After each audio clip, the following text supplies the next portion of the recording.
Qui le présente? Madame Meunier. Oui, merci Monsieur le Président, Madame la Ministre. C'est un amendement qui est un amendement de repli en quelque sorte et qui prévoit donc, qui a pour objet de permettre qu'il n'y ait pas de perte de droit, ni qu'il ne soit mis fin au statut des cheminots pour les nouveaux personnels, tant qu'une règle commune de branche n'ait été négociée à droit équivalent, et donc qui supprime la référence du 31 décembre 2019. Merci, cher collègue. L'amendement 241, Monsieur Jacquin. Béry-Débat, pardon. Merci, Monsieur le Président.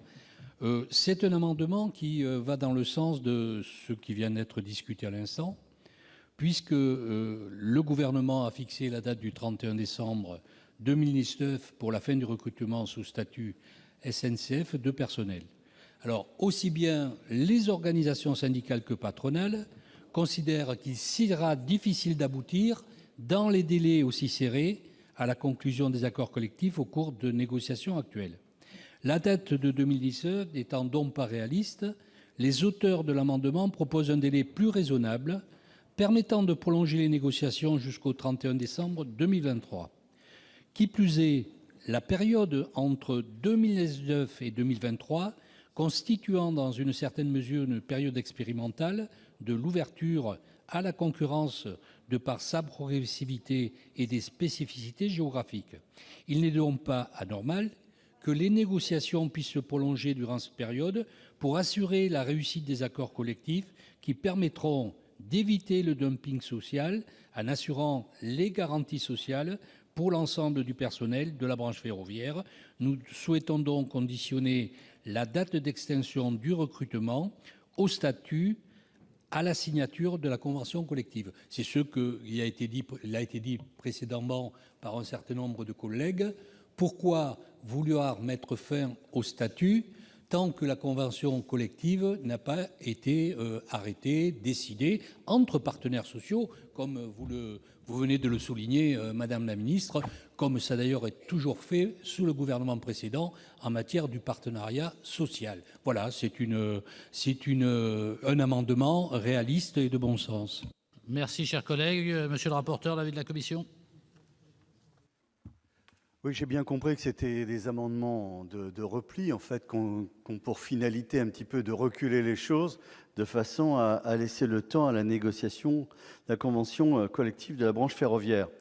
Certes, c'est peut-être un délai court, mais en fait, je pense qu'il est réalisable, car je rappelle que nous ne partons pas de rien. La négociation de cette convention collective a démarré en 2014, et 4 accords ont d'ores et déjà été conclus et étendus par arrêté ministériel, en particulier des accords relatifs à l'organisation du travail et à la formation professionnelle dans la branche ferroviaire. Les autres volets sur lesquels les négociations devront aboutir concernent notamment les classifications et rémunérations, les garanties collectives des salariés de la branche et le droit syndical. Donc, pour toutes les raisons que je viens d'évoquer, le délai est certes peut-être court, mais en tout cas, il est réalisable. Et comme le disait très justement M. Jacquin, si ça ne représente qu'une centaine de personnes, eh bien, en tout cas, il faut démarrer et le démarrage devra être fait au 1er janvier 2020. Madame la Ministre. Merci, Monsieur le Président.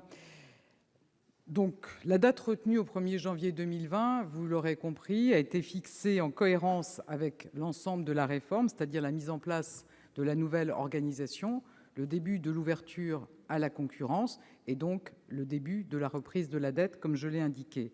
Moi, je partage évidemment votre souhait que la convention collective soit finalisée avant le 31 décembre 2019. Et c'est un objectif qui peut être ambitieux, mais qui est tout à fait crédible. Et c'est bien, et même certain, c'est bien le calendrier qui nous a été présenté par l'UTP, qui a été adressé aux organisations syndicales, qui prévoit notamment sur la négociation sur les qualifications et rémunérations d'avoir finalisé d'ici le début de l'année 2019 ou premier trimestre 2019. Et moi, je pense que, vous savez, cette négociation, elle est engagée depuis 2015. On voit que d'avoir laissé flotter les délais ou les calendriers, ça n'a peut-être pas conduit à se mobiliser pour faire déboucher la négociation. Donc là, on procède autrement, on se donne une date butoir et on se donne les moyens que cette convention collective soit finalisée avant le 31 décembre 2019. Notamment, le gouvernement a annoncé qu'il allait mettre en place un observatoire social avec Jean-Paul Bailly et une personnalité reconnue pour ses compétences en termes de négociation sociale. L'UTP a aussi proposé, et évidemment le gouvernement est favorable, de donner des moyens d'expertise aux organisations syndicales pour les accompagner dans cette négociation. Donc je pense que c'est de bonnes méthodes de donner une échéance et de se donner les moyens de la respecter. Tel que l'amendement est rédigé, les salariés qui veulent rentrer à la SNCF ne sauraient pas, en fonction de l'aboutissement de la convention collective, dans quelles conditions ils seraient recrutés demain. Bon, ça ne me paraît pas une bonne pratique et je pense que la position qui est celle du gouvernement, c'est de se dire cette convention collective doit être finalisée au 31 décembre 2019. Donnons-nous les moyens que cette négociation aboutisse dans les délais. Donc, avis défavorable sur ces deux amendements. Merci Madame la Ministre. Monsieur Jacquin, pour explication de vote. Merci. J'ai discuté avec un certain nombre d'interlocuteurs tout à fait crédibles qui ont l'habitude des négociations, que ce soit des syndicats d'employés ou du patronat. Les délais proposés n'ont jamais été vus. Ce n'est pas pour ça qu'on ne peut pas les atteindre. Soyons optimistes. Les choses peuvent changer. Mais,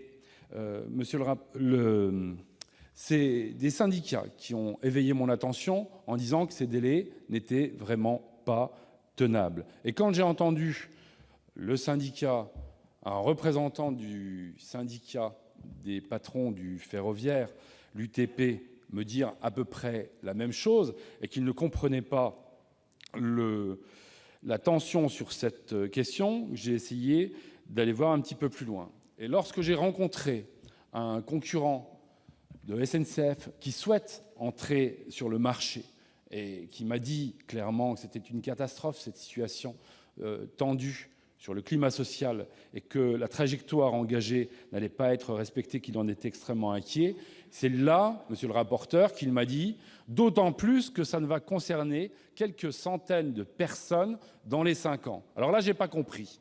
Je n'ai pas compris et je suis allé plus loin. Et je me suis renseigné sur combien d'agents SNCF sur les 130 000 actuels pourraient être concernés par des transferts dans les 5 années à venir. Et ce chiffre est maintenant vérifié. Il y en a un qui a circulé et qui a été produit par un calcul de l'ARF qui dit 3 000 à 5 000 agents seulement à 10 ans. Et à 5 ans, seulement quelques centaines d'agents vont être concernés par des transferts, donc quelques dizaines seulement qui seraient en mesure de refuser un transfert. Et c'est là-dessus que la discussion, elle bute, elle achoppe, et qu'il y a un climat d'incertitude extrêmement fort. C'est pour cette raison que nous proposons ce premier amendement de repli, pour donner une chance à la négociation et surtout arrêter le conflit. Nous accepterions un amendement de cette nature, reprenez-le à votre compte, cassez le nôtre et puis produisez un qui dise à peu près la même chose. Je suis sûr que la grève s'arrête immédiatement. Merci, chers collègues. Donc, je mets aux voix l'amendement 152 qui a reçu un avis défavorable de la Commission et du Gouvernement. Qui est pour cet amendement? Qui est contre? Qui s'abstient? Il n'est pas adopté. Même vote pour le 241. J'imagine même vote. Donc, il n'est pas adopté. Amendement 242, c'est M. Jacquin. Nous allons au bout de notre idée, chers collègues, et proposons un ultime amendement de repli. Il avait été écrit pour proposer une date limite de fin de négociation qui corresponde aux pratiques de ce secteur du ferroviaire en termes de délai de négociation.